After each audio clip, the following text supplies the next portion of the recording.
आप सब Google boy of India के नाम से जानते हो। Please give an energetic and warm welcome to Kautilya पंडित।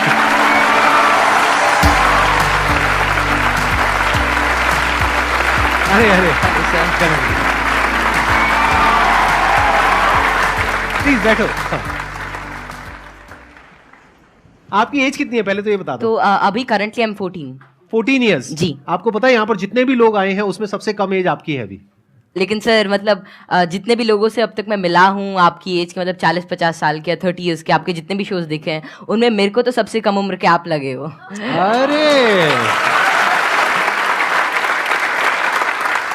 ये बताइए मेरे को कि आपकी ये शुरुआत कैसे हुई। जब मैं 5 साल का था तो मुझे लिखना पढ़ना कुछ नहीं आता था। फिर ऐसे ही था कि मैंने 10-15 दिन में ही मतलब लिखना पढ़ना, like all the alphabets and everything I learn them. तो उसके बाद गर्मियों की छुट्टियों की बात है तो मेरे पापा जी एक स्कूल रन करते हैं छोटा सा गांव में, तो वहां पर मैं पढ़ता था। कहाँ के रहने वाले हो आप? मैं करनाल।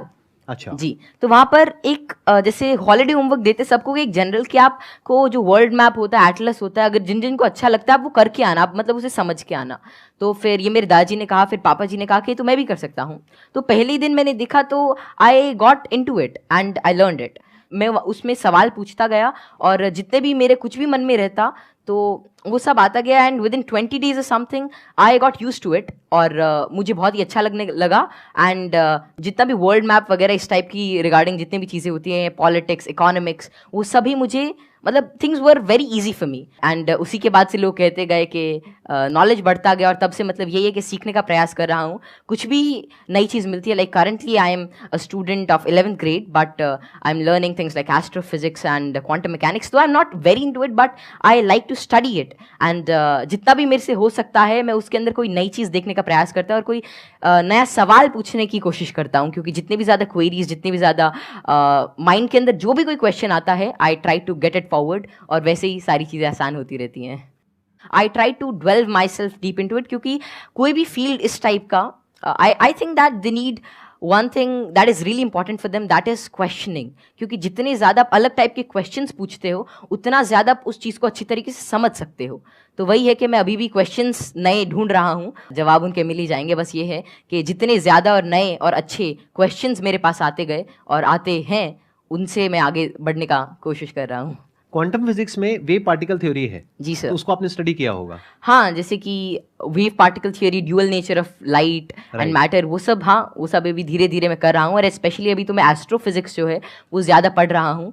और जैसे कि डार्क मैटर है, डार्क एनर्जी है, तो या फिर माइक्रोवेव रेडिएशन है, बैकग्राउंड रेडिएशन, एक्सपैंडिंग यूनिवर्स, ये सारी चीज़ें मुझे काफ़ी इंट्रीग करती हैं और इनके बारे में मैं कुछ रिसर्च पेपर्स और अलग अलग चीज़ें अभी स्टडी कर रहा हूँ। तो जीरो पॉइंट फील्ड के बारे में भी आपने कुछ स्टडी करी है? नहीं, अभी ज़्यादा नहीं। अभी मैं जनरली जैसे अभी मैं टाइप 1A सुपरनोवा और उनके जो एक्सपेंशन है, लाइफ साइकिल ऑफ स्टार, उनके बारे में अभी मेरी रिसेंट स्टडी चल रही है। मैंने आपकी यूट्यूब पर एक वीडियो देखी थी जिसमें एक न्यूज़ एंकर आपसे कुछ पूछ रही थी और आप एक एक करके सारे सवालों के जवाब दे रहे थे।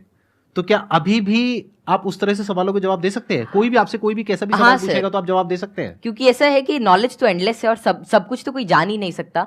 लेकिन ये है कि जितना ज़्यादा मतलब अपने सराउंडिंग्स को ऑब्जर्व करते हैं तो उतना ज़्यादा क्या है, जितना ज़्यादा आप नॉलेज ग्रहण करते रहते उतना आपका माइंड एक तरह की मैग्नेट की तरह बन जाता है। और उसके बाद कोई भी इंफॉर्मेशन, कोई भी चीज़ वो आपको आती रहती है। और ऐसा है कि बहुत सारी चीज़ें मेरे को नहीं भी पता होती और मैं उनको सीखता हूँ। अगर मानो कोई नई चीज़ मेरे को आज पता चलती है तो मैं उसे सीखूंगा और that would be like great for me. तो कोई भी चीज़ I always like to entertain and get new answers and new questions, क्योंकि उसी से ही एक नया फील्ड, एक नया पर्सपेक्टिव मेरे लिए ओपन हो जाता है। एक्सीलेंट जी। तो अब एक काम करते हैं, आप में से किसी के भी माइंड में कोई भी क्वेश्चन है किसी भी तरह का तो वो आप इनसे पूछिए। मैं ये जानना चाहता हूँ कि क्या हम यूनिवर्स को जान सकते हैं कि वो कितना बड़ा है, या हम अभी तक जान पाए हैं? जी।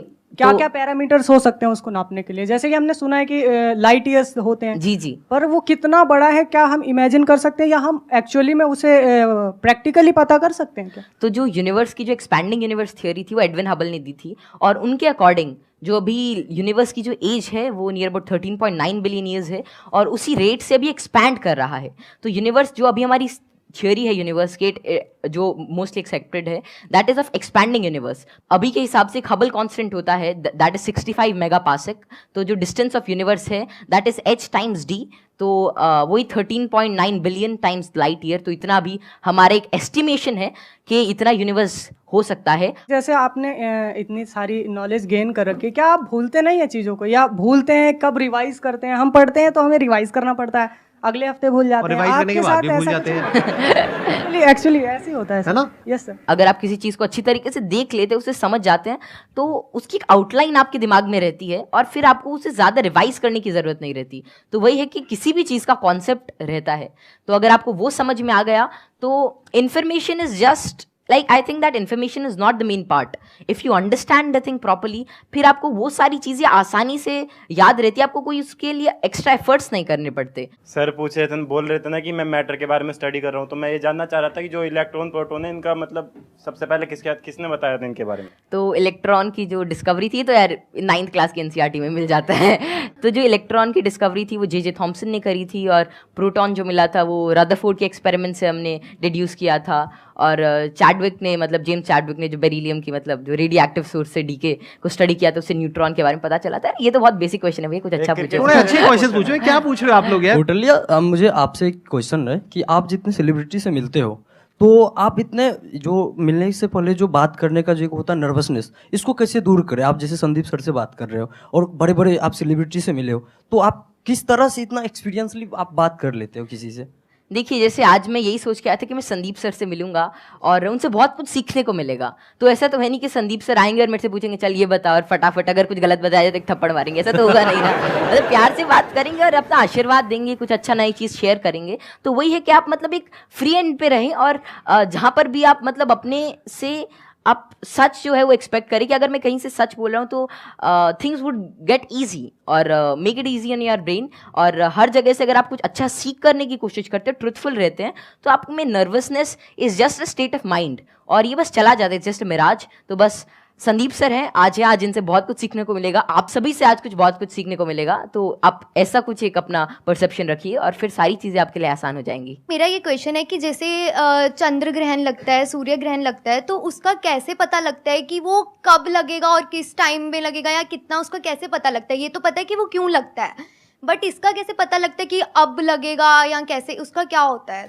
तो खैर ये जो टेक्नोलॉजी थी एस्टिमेट करने की कि कब सोलर एक्लिप्स, लूनर एक्लिप्स या कोई भी सेलेस्टियल मूवमेंट होगी, ये तो आज से मतलब कई हजार साल पहले ही डेड्यूस हो चुकी थी। और इसका रीज़न यही है कि ऑब्जर्वेशन से हम एवरेज टाइम निकाल सकते हैं। एक पैरेलैक्स एंगल आपने पढ़ा होगा कि उससे हम मतलब ये एवरेज स्पीड और एवरेज डिस्टेंस निकाल सकते हैं किसी भी चीज़ का, और उससे ही हम डेड्यूस कर सकते हैं कि कितना रेडियस है, कि एक साल में इतना डिस्टेंस ट्रैवल करती है। फिर एपोजी पेरेजी, फिर केपलर्स लॉ लगा के सेमी मेजर एक्सिस वगैरह निकाल के, तो उससे हम उसका डिस्टेंस यूज़ कर सकते हैं, और फिर टाइम पीरियड से हम we can actually deduce it. और एक नई चीज़ लूनर एक्लिप्स वगैरह के बारे में ये है कि जैसे जैसे आजकल क्या है, जो due to tidal forces moon हमसे हर साल 3 सेंटीमीटर दूर जा रहा है। तो बहुत हज़ारों सालों बाद ऐसा होगा कि सन तो उतना ही रहेगा लेकिन चांद जो है वो छोटा हो जाएगा। तो उसके बाद मतलब एक्लिप्स जो होगी वो जिसे आजकल टोटल होती है उतनी नहीं होगी।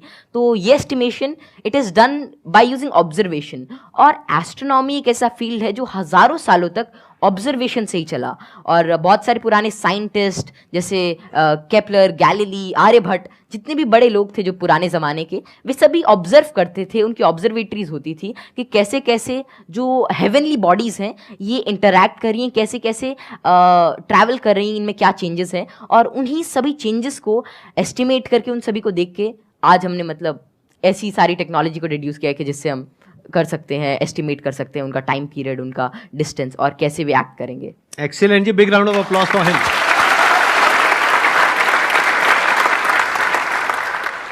मैं ये पूछना चाहूँगा, जैसे यहाँ पर बैकग्राउंड हमारा होता है तो लोग कहते हैं कि इंटेलिजेंस जेनेटिक होता है, काफ़ी मतलब कि उसको बढ़ाने में बहुत ज़्यादा नहीं हम लोग कर सकते हैं। तो आपका इस पर क्या व्यू है कि इंटेलिजेंस, जैसे आईक्यू टेस्ट भी आप बार बार दोगे तो आपका आईक्यू का स्कोर बढ़ने लगेगा उसमें, तो आपका इसमें क्या कमेंट रहेगा कि इंटेलिजेंस के लिए आप क्या व्यू रखते हैं? ये ना बहुत इंटरेस्टिंग क्वेश्चन है जी सर। और मैं ये क्वेश्चन के आंसर से पहले एक बार, अगर आपके पेरेंट्स आए हुए हैं, आपके फादर हाँ, आए हुए हैं, पापा जी आए हुए हैं, मैं एक बार उनसे भी कुछ बात करना चाहूंगा। एक बार उनको माइक दीजिए। मैं आपसे ये जानना चाहूंगा कि आपके जो बेटे हैं ये तो सबको पता है कि किस तरीके से चीज़ों को याद रखते हैं, किस तरह से एक्सप्रेस करते हैं। क्या आप भी इसी तरीके से चीज़ों को याद रख पाते हैं? पहले तो बहुत बहुत धन्यवाद जो आपने माइक दिया, और जो आपके आज दीदार हुए। हम बहुत दिनों से कुछ एक गिने चुने शख्सियत ऐसे जिनसे नहीं मिल पाए, उनमें एक संदीप माहेश्वरी थे, और जैसे ही कौटिल्य को पता लगा कि उनसे मिलने का मौका मिलेगा, ये बहुत ज़्यादा एक्साइटेड था आपसे मिलने के लिए। Thank you. मेरे पिताजी भी काफ़ी इंटेलिजेंट व्यक्ति थे, कौटिल्य भी इंटेलिजेंट है, और हम बीच की पीढ़ी हैं।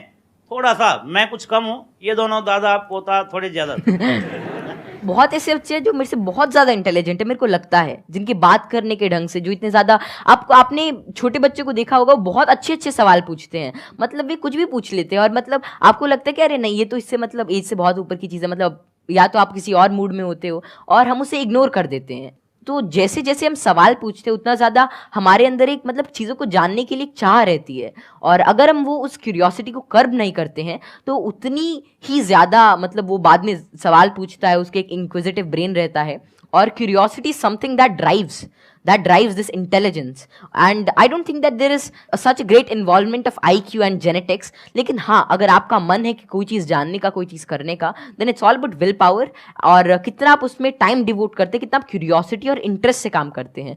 Because even Richard P Feynman said, it really doesn't matter कि how much you know, but it matters कि आप कैसी चीज़ों के बारे में सोच रहे हैं, और कितना इन्फॉर्मेशन आपके पास है, कितना नॉलेज आपके पास है। It really doesn't matter until and unless you try to use that knowledge, और आप उस नॉलेज से कोई नई चीज़ को समझने का प्रयास करते हैं, और कोई नई चीज़ तभी आ सकती है जब आपके पास कोई नया सवाल होगा।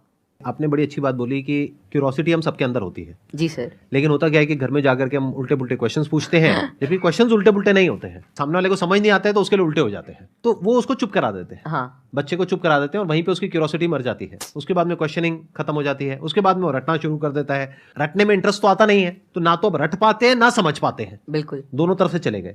तो अब मैं ये आपसे जानना चाहूंगा कि क्या बचपन में जब आपने क्वेश्चनिंग करी, इस तरह के क्वेश्चंस पूछते थे, शुरू में तो आपने अपने पेरेंट्स से पूछा होगा या अपने आसपास में जो लोग थे उनसे पूछे होंगे जी, तो क्या आपको सपोर्ट मिला?